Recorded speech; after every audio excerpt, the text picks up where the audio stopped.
നിലവിൽ വിദേശികളിൽ നിന്ന് ആരോഗ്യ ഇൻഷുറൻസ് ഫീസായി വർഷമൊന്നിന് 50 ദിനാർ വച്ചാണ് ഈടാക്കുന്നത്.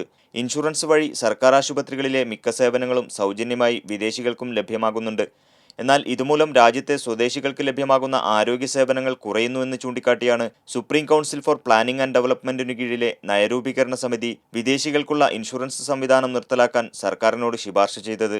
നിലവിൽ സർക്കാർ ആശുപത്രികൾ വഴി നൽകിവരുന്ന ആരോഗ്യ സേവനങ്ങൾ സ്വകാര്യ മേഖലയിലെ ഇൻഷുറൻസ് കമ്പനികളുടെയും ആശുപത്രികളുടെയും സഹകരണത്തോടെ പുനഃക്രമീകരിക്കണമെന്നും ശുപാർശയിൽ ചൂണ്ടിക്കാട്ടുന്നു. ഇതിനുവേണ്ടി സർക്കാർ മേൽനോട്ടത്തിൽ സ്വകാര്യ പങ്കാളിത്തത്തോടെ രാജ്യത്തിന്റെ വ്യത്യസ്ത ഭാഗങ്ങളിലായി ആശുപത്രികൾ സ്ഥാപിക്കാനും നിർദ്ദേശമുണ്ട്.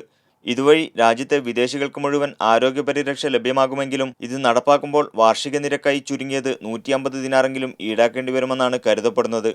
വർഷങ്ങൾക്ക് മുമ്പ് സ്വദേശികളുടെ വിദ്യാഭ്യാസത്തിന് മുന്തിയ പരിഗണന നൽകാനായി സർക്കാർ സ്കൂളുകളിൽ വിദേശികൾ ചേർന്ന് പഠിക്കുന്നത് നിർത്തലാക്കിയിരുന്നു. ഈ നടപടിയുടെ ഗുണഫലങ്ങൾ ചൂണ്ടിക്കാട്ടിയാണ് ഇൻഷുറൻസ് സ്വകാര്യവൽക്കരണത്തിന് പ്ലാനിംഗ് കൗൺസിൽ ശുപാർശ നൽകിയിരിക്കുന്നത്. Muneer Ahmed, media 1, Kuwait city.